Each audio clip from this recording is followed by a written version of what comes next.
Oh, there you are. Welcome to Sound and Welcome to Sound and Fury. My name is still Eric Wilford Watson after all these years. And I am Inigo Montoya. You killed my father. Prepare to die. Actually, I'm Hugh Frank. The only Hugh Frank. Yes. So today we're going to talk about things that annoy me more than they should. And we've done other episodes 4, 5? like this before. Yeah, 27. But our channel usually focuses on movies and entertainment. But those annoy us more than they should, too. Yeah. So it's kind of fitting. So I made a list of just general things that annoy me more than they should that are related to movies and TV. General list. Pet peeves as I watch the TV. I know one of my little bugaboos.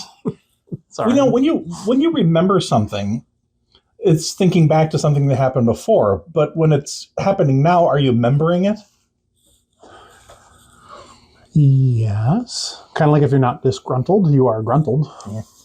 That's a real thing. Just nobody uses the term gruntled. Hey, how are you? I'm gruntled. That has nothing to do with anything. So I wrote a list. All right. Did you check it twice? I did. Oh, that's actually notes for a different episode. Right. Not being prepared. That's the number one thing that yes. Prepared for what? All right. Now, I don't know if this annoys you as much as it annoys me. Probably not. And they've gotten better at it over the years, but I hate computer beeps on movies.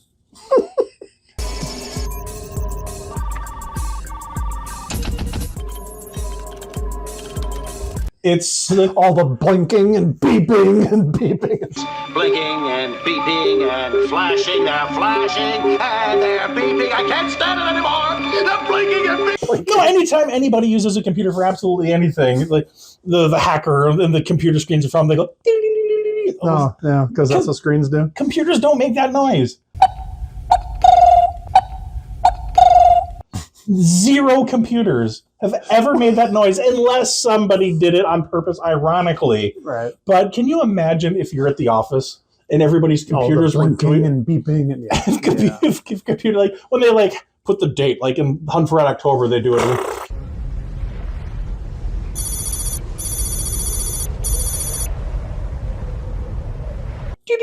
Yeah. I was like, oh, stop it! They still do that on TV shows now. It's like in the Sonic movie they do it. It's everywhere. You gotta have a sound effect. You don't though. I do like how I think it was in Captain Marvel. They go back to 1995. You hear the old disk drive spinning up, and there's like all the because computers used to make a lot of noise.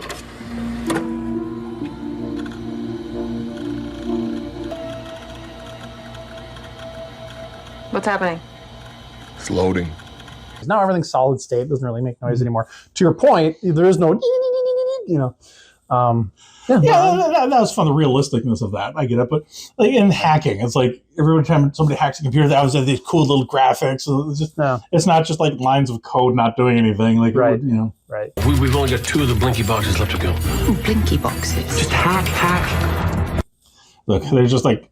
It'd all be in Chinese anyway. A guy just sitting there drinking coffee, looking at a computer screen, reading numbers. That wouldn't really be good for drama. Scratches his ass every now and again. That's exciting. I think part of it that annoys me so much, though, is it's at such a high pitch that it just grates on my spinal cord. Is it part dog? I guess. I don't know.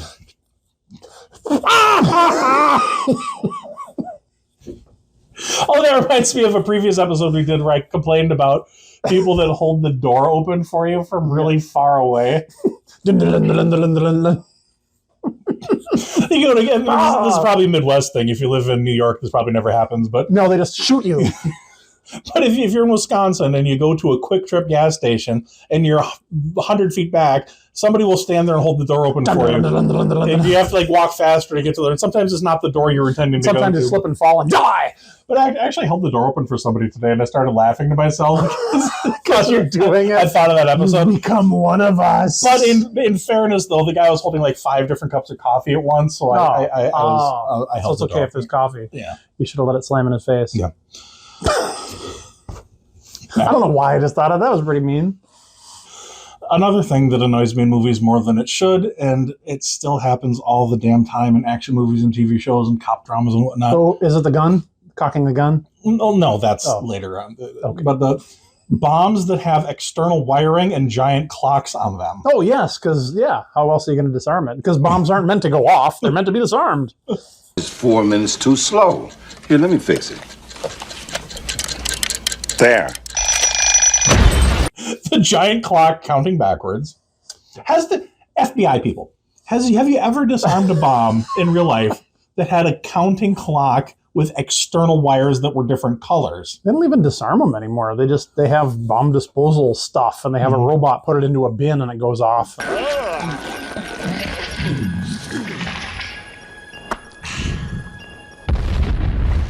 Yeah. They don't even, yeah. But there's not like one person there sweating with like 3 seconds left. Is it the red or blue one? Right. And it's not like a giant round thing with a fuse coming out that you have to run around like Batman. And, yeah, that kind of. Yeah, that's just anyway. Although the one exception to that is the movie Galaxy Quest. When they've successfully disarmed the self-destruct at like 30 seconds and it keeps on going backwards. Boop, boop, and they're like, oh my God, we shut it off. Why is it going to go off? And then it stops at 2. And they're like, of course it stops at 2. It stops at 2 in the show. Anyway. In the James Bond movie Goldfinger, it stopped at 007.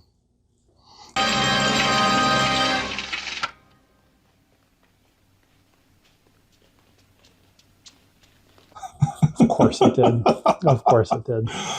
Anyway, the next thing that annoys me more than it should are trailers that have just a little bit of the trailer in the beginning of the video of the trailer. And then trailers for trailers. Like when the Superman trailer came out, it's like, tomorrow, the Superman trailer. And they show like 10 seconds of the trailer.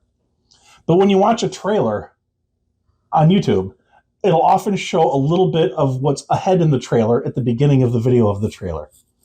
So there's a commercial for the trailer in the front of the trailer. Everything okay up there? Yeah, everything's fine.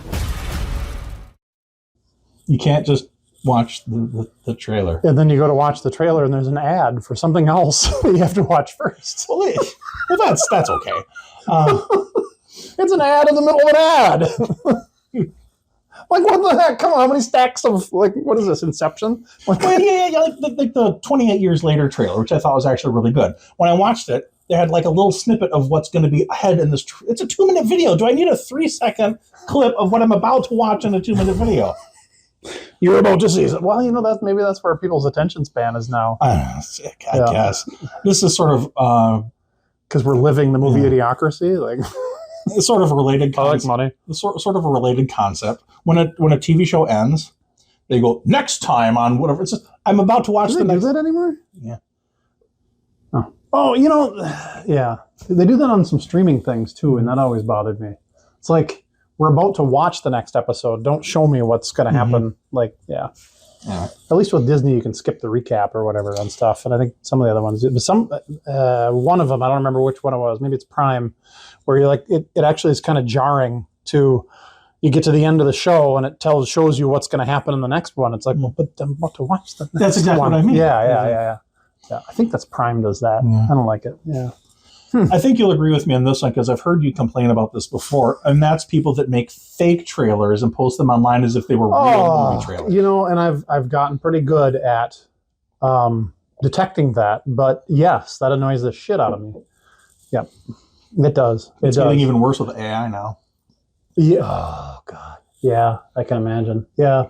And of course, we did an entire episode on this, but I would be remiss if I didn't mention gun mistakes. And yes, the gun. You mentioned this earlier. Yeah, the gun just making noise just by being drawn. We just like, wait a minute, I didn't do anything. We just got done watching the trailer for Daredevil, and they show a shotgun not being cocked, but it makes the noise, even though nobody actually does the thing. The city can't go unchecked. Next. Nobody's, yeah. I've been watching a cop show called On Call, which is just a new Amazon TV drama. My wife and I watch a lot of cop shows. She likes reality shows. I like things in space, so we compromise on police shows for some reason. Anyway, the person has a Glock. Okay. That's their first mistake. I like Glocks. Anyway, the cop has a Glock. And I heard click. Like pop around a corner to see if the bad probably guy's there. misfired because it's a Glock. No, but just But it makes like the Smith & Wesson pulling the hammer back noise. There you go. You know, it's like, come on, are you even trying? Right. And it drives my wife nuts because I complain about it every time. Yesterday, she was actually going, Eric, repeat after me. This is not a documentary.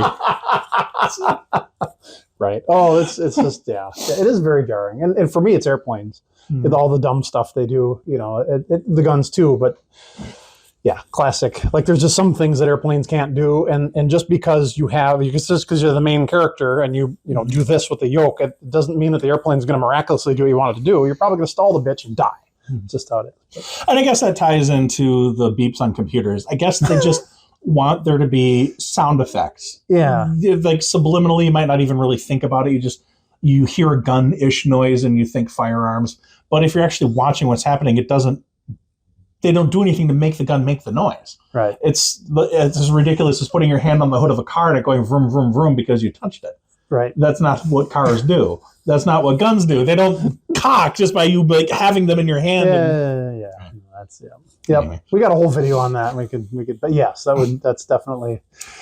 And going into the police thing, I once upon a time went to college and studied criminal justice. So I'm more sensitive to cop stuff than maybe the general public. But I think anybody. And you're a musician, so you're more sensitive to cop rock. Oh. She's guilty, sir. Or he's guilty, whichever it was, yeah. He's guilty, Judge, he's guilty. You could see it in his eyes. He did. I wish cops would stop touching all of the evidence in every single episode. Oh, look, it's a bullet casing. Right. And again, on that same show I just mentioned, On Call, which is actually not a bad show. It's if you've seen The Rookie, it's kind of like a more serious version of that, where police training and it's more of a serious drama. But they find a severed head wrapped in duct tape.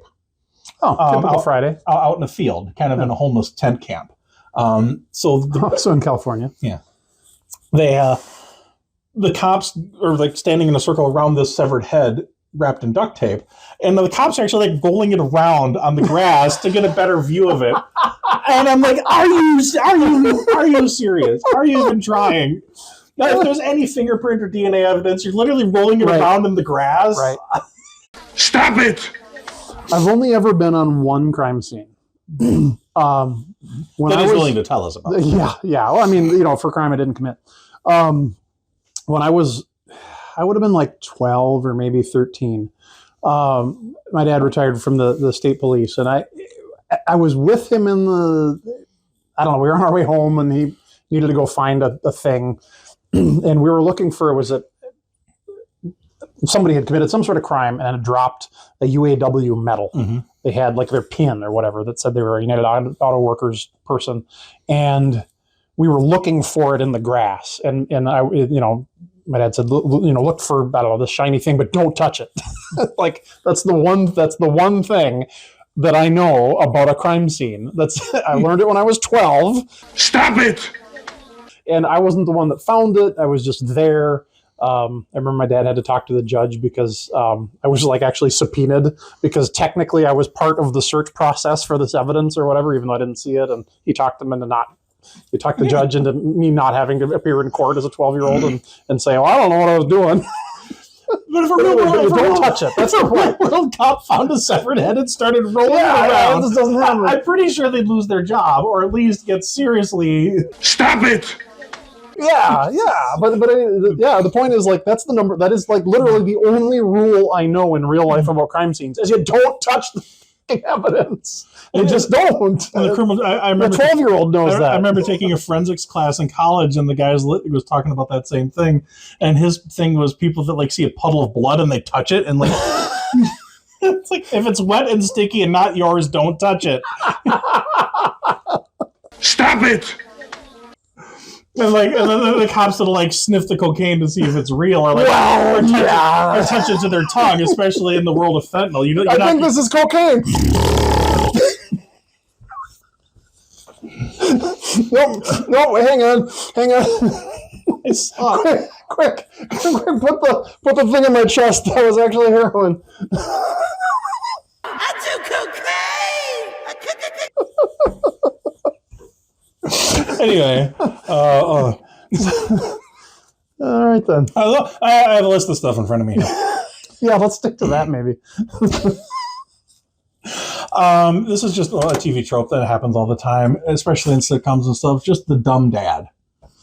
Yeah, I'm not a fan of the dumb dad. Actually, the dumm parent at all. I mean, Yeah, but yeah, it's usually the mom's always right about everything. well, that's true. Yeah. Well, But the dad doesn't have to be dumb in order for the mom to be right. well, it's like there's some the overused cliche. The dad works too much, breaks his promise, doesn't go to kids such and such event. Right. Like in the movie with Arnold Schwarzenegger, where he's looking for the Christmas gift.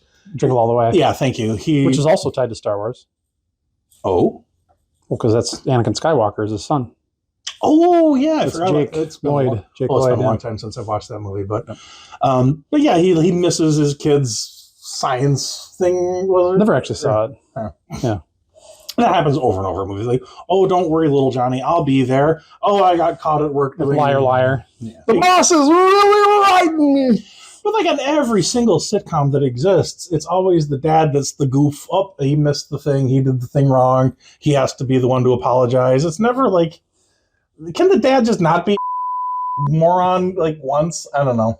Maybe I'm sensitive to that because I am a dad, but Yeah. and it's not like I've never. It's yeah. That is kind of the cliche. But it's just so overused. Yeah. Anyway. Yep. No, totally get that. It's a good storytelling tool. I mean, you had to create conflict and whatnot. And it's not terribly unrealistic that a busy dad would miss things. But also, there's the argument about the provider, the person who's like making the majority of the income, is being they're mad at him for working too much. It's like, you want the house, don't you? Like, yeah. No, it's a trope that doesn't necessarily, like, you know, in the 20th century and previous. Right, when you had a single income house, et cetera, that's a trope that worked. But it doesn't really work in the 21st century anymore. because Think about the movie Mr. Mom. yeah, exactly. Like, oh, it's a dad that stays home and takes care of the kids. How fun. Oh, wait a minute. No, it's the 21st century. Who cares? Like, it's just another Mr. Mom. Yeah, I mean, almost everybody I know that has kids, both parents work. Yeah, that's just how it is now, I can't even. Yeah. So why does the dad get dumped on? Yeah. So, yeah. It's a leftover thing from that era. It is a leftover thing from that they era. still do. Yeah. I think we might disagree on this one. Uh-oh. I think this had to do with our old friend Todd and you and him disagreeing on the ending of Castaway. Yes, he hated it. I liked it. I detest ambiguous endings. Oh. Interesting. I like the story I'm being told to wrap up nicely and be done. Unless it's an intentional cliffhanger, like Back to the Future 2 or something. But when the story concludes and Actually, that wasn't an intentional cliffhanger, believe it or not. Oh? We can circle back to that, unless you want to talk about it right now. Well, I'm not going to remember later, so let's do it now. They didn't plan on making a part 2. To be continued was a joke. And actually, it was the Zemeckis brothers. Yeah. They said that if we ever thought there was going to be a second one, we wouldn't have put, what was the girlfriend's name, the character, but anyway, they wouldn't have put her in the car. Where we're going, no, that's not where we're going. We don't need. Yeah, it was where we're going. We don't need roads, right? Mm-hmm. like if you think about what they did with her character, they knocked her out and dumped her off, right? And basically, she was kind of in the movie in a couple scenes, but she really wasn't in the movie. I just took that to be that it was a different actress. They didn't want it in there too much. Was it a different actress? Yeah, and Marty's dad was a different guy too. Well, Marty's. There's a whole lawsuit over that too. Yeah. So that's why they hung him upside down and stuff, so people wouldn't notice because he was. Yeah. Or they show him from a distance from the doorway. Yeah. So, but anyway, had they thought there was going to be more of them, they would have ended the first one differently. They wouldn't have had her in the car because then they could have just proceeded with Doc and Marty. So I didn't know Jennifer, that. That's her name. Well, the character's name is Jennifer. So I did not know that. Yeah. So anyway, my own novel, Death Siren, doesn't really wrap up all the loose ends exactly. It kind of reads like there might be a sequel to it, but I don't know if I'll ever actually write the sequel. But if you want to read my novel, Death Siren, it is on Amazon.com, and he just loves when I do shameless self-promotion. No, I'm just laughing because now you're Patrick f***ing Rothfuss. Like, I'm going to leave my book on a cliffhanger and never write a sequel. Well, the difference is I'm not pretending I'm writing a book. I'm not writing. Okay, fair enough. And I've published 3 novels. That's true. In the time in between, like literally everything you've published has happened in between his second and third. Like, how many books can you write in the span of time that it takes him to write his last one? We'll see if I can get the 4th one up before that. But anyway, may the 4th be with you. Ambiguous endings. Castaway didn't really, and Todd hated it. Yeah. He wants to know whether he went to the woman or not. Right. I just got done watching a movie called Juror Number 2. Oh, yeah, with Pauly Shore. And no. Oh, no, it's Jury Duty. Yeah. Juror Number 2 is a movie directed by Clint Eastwood. Guy goes on jury duty. Spoilers for the movie. Minor spoilers. Guy goes on jury duty for a murder. Mm-hmm. Turns out that he killed the person who he's on the jury for. He accidentally ran him over with a car or something like that. He thought he hit a deer, looked over a dark ledge, didn't see anything, and drove off. Didn't realize he had killed an actual human until he was on the jury and saw the evidence and realized it was him. But he had a past drunk driving conviction, so no one would believe that he actually did it completely on accident, But the movie ends where the district attorney shows up at his front door. It's like, did she figure it out? Is she there to arrest him? Did he get away with it? They don't tell you. I'm like, you movie! Give me another 3 minutes! The story's not done yet! You haven't finished telling me the story! I hate when the commercials are 100 times louder than the TV show. Oh. And I think people have been complaining about that since like the 80s. Yeah. And also, time again. Not just that, but in the show itself, loud action sequences, dialogue you can barely hear. Yeah. Loud action sequences. Interstellar was really bad at that. It had a terrible mix. You can't understand anything they're saying in Interstellar, but the music is overbearing and loud. Really good soundtrack. I like the music that they do, but I want to be able to hear what people are saying. Yeah. It's especially bad when your son's room is above the room where your TV is and you're trying to watch a movie. It's like, finally he's asleep. We could watch an adult movie.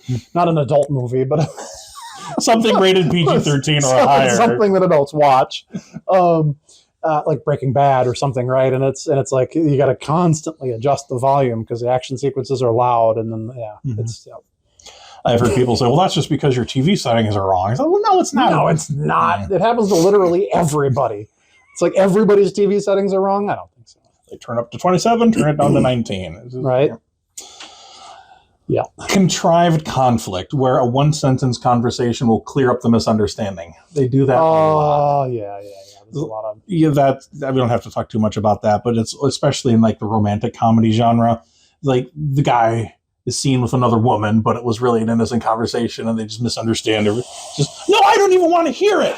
Yeah. And you can have what would otherwise be a good movie that maybe they could have done that a little differently. Like the first thing I think of is like My Cousin Vinny. When, like, did you do it?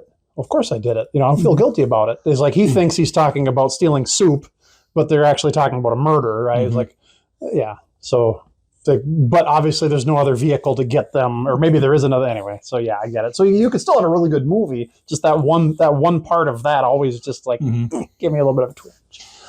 So imagine your idea. No, sorry. I think they've gotten a little bit better at this, but I've noticed this in a lot of movies too. Phone conversations are really stupid in movies, especially if you only see one side of the conversation. It's like, hello? Yes? Really? Oh, wow. Okay, thanks, bye. Well, it turns out that the bad guy is, they give like 10 minutes worth of information. It's like, you weren't on the phone that long. Right. And you didn't even give the other person a chance to speak. It's like, yeah, okay, thanks. They do that so much. Right. I watch a lot of Law and Order. I've made jokes about Ice-T's character. He's a cop killer. Oh, that's one of the most ironic castings of all time. But anyway, that's old news. Yeah. But his character on Law and Order cracks me up. I make a joke about it every time. So many scenes cut to him hanging up a phone. And he says, I just got off the phone with the coroner's office. Or he always just has some piece of information. I just talked to this witness about it. He just hangs up the phone as the camera pans to him. There you go. They do it over and over and over and over. He's a fun guy. It just crack. They do it with other characters too, but it's especially with Ice-T. Especially with Ice-T. One of the things that actually kind of Nobody annoys says me. goodbye. It's like click. I was just going to say that. Yeah, nobody says goodbye on phones in movies or TV or whatever. It's always just, okay, click. Mm-hmm. Like, no, it's always, sometimes it's even awkward. Like, am I the last person to say goodbye? Like anyway, yeah. A corn-fed harvest mouse, a hooker, a nun, a Flemish peasant woman. Reminds me of Star Trek.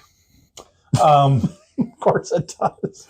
The communicator that they wear, somehow, I guess maybe in the 20th... Somehow it knows when they're done talking. In the 24th century, maybe it's smart enough to do that. But they're like talking to the captain, and then that conversation stops, and they start talking to the people around them. Maybe the comm badge is smart enough to know that in the future, but they never they tap it sometimes to get its attention. Other times they don't, Right.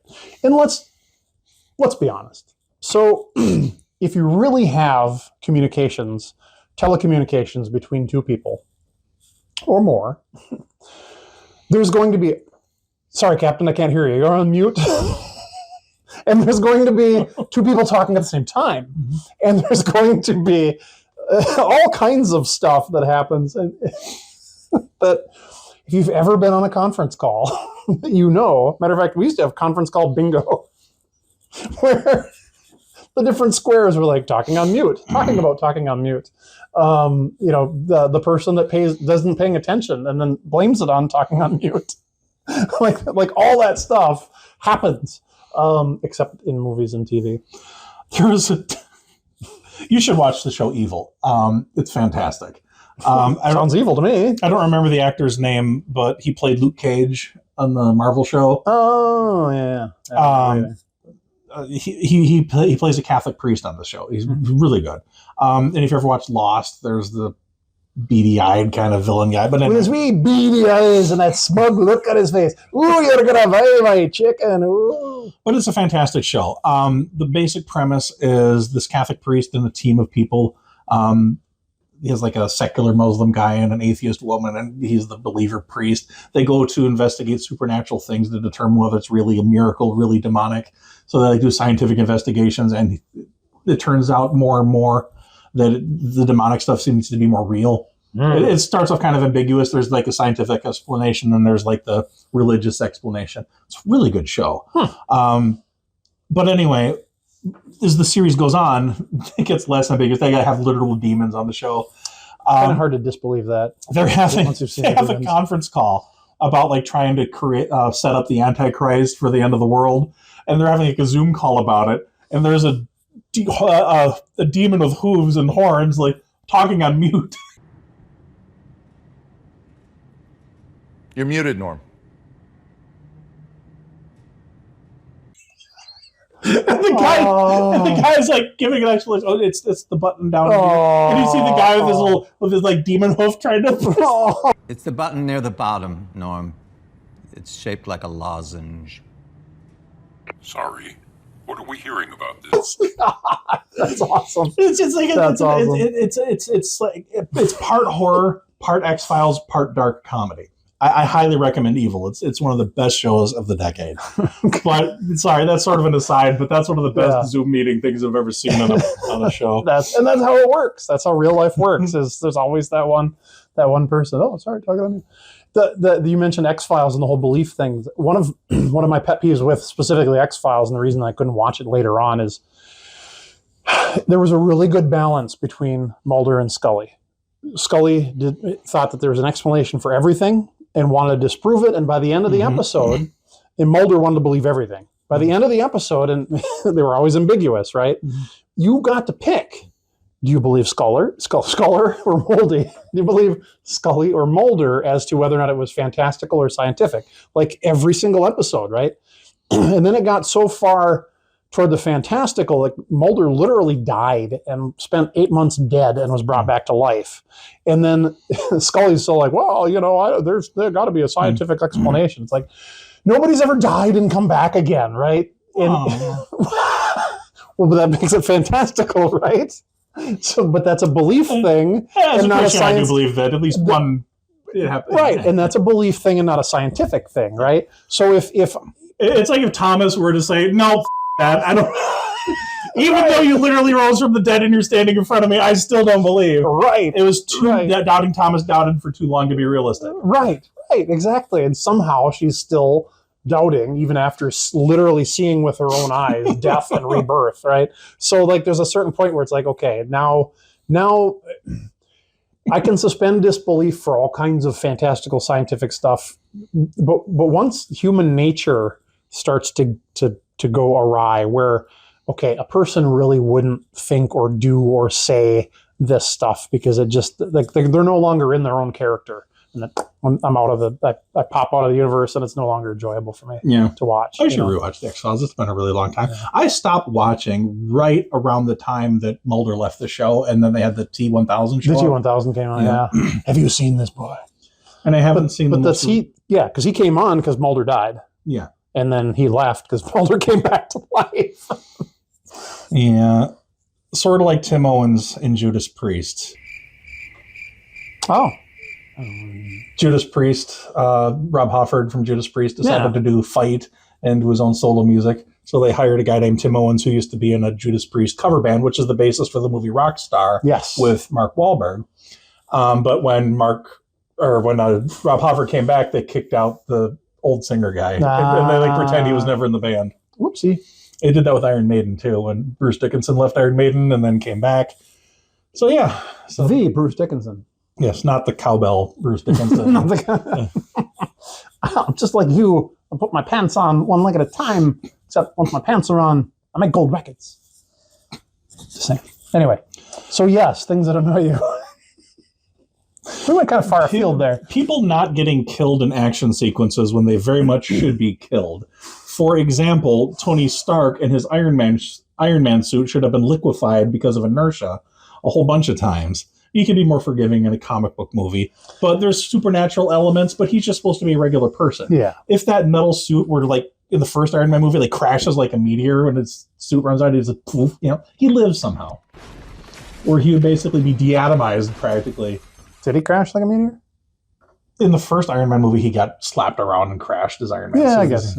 Like quite a bit, yeah. Okay. But and like, I've been on my other YouTube channel, The Reaction Lounge, I've been going through some James Bond movies, and The World Is Not Enough, he falls like 200 feet from a hot air balloon and lands on a hard surface that's slightly sloped, so he just rolls and he's fine. Yeah. It's like, oh, come on! Yeah. Or Bruce Willis in the Die Hard sequel, where he like jumps off of a jet, lands on a crashing cement freeway that's exploding, and it drives me nuts. Just pretend physics are real. Pretend the human body's fragile, Right. It's too much. Right. It's just, I guess it just goes, you can only go beyond reality so much. And I guess that line is different for different people. How much beyond reality can you go before you just go, Yeah. So for me, I once met a guy that I worked in a mall in Battle Creek, Michigan, and I knew a guy kind of in passing. He comes into the mall one time. He's like, "Hey, guess what happened to me today?" I'm like, "What?" He's like, I got mugged."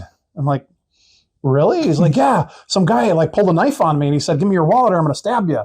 "What'd you do?" "Well, I didn't give him my wallet, so he stabbed me." And he picks up his shirt and he's got basically like they had glued him back together in the hospital or whatever, but he had a stab wound in his midsection and they patched him back up. And so the reason I'm telling this story is because in the movies, the hero can get shot and shot and shot and shot and shot.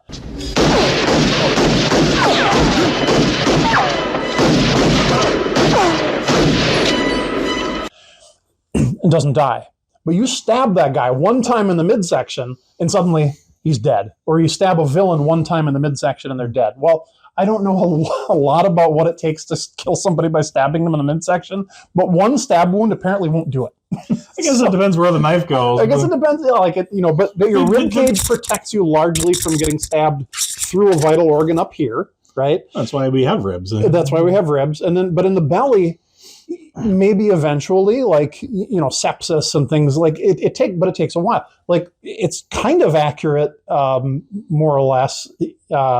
Reservoir Dogs. It takes him like 18 hours, and he's still alive, and he's barely losing a lot of blood and stuff. But you don't just die from a gut wound like that. But in the movies, how many times does a hero get shot versus a villain being stabbed?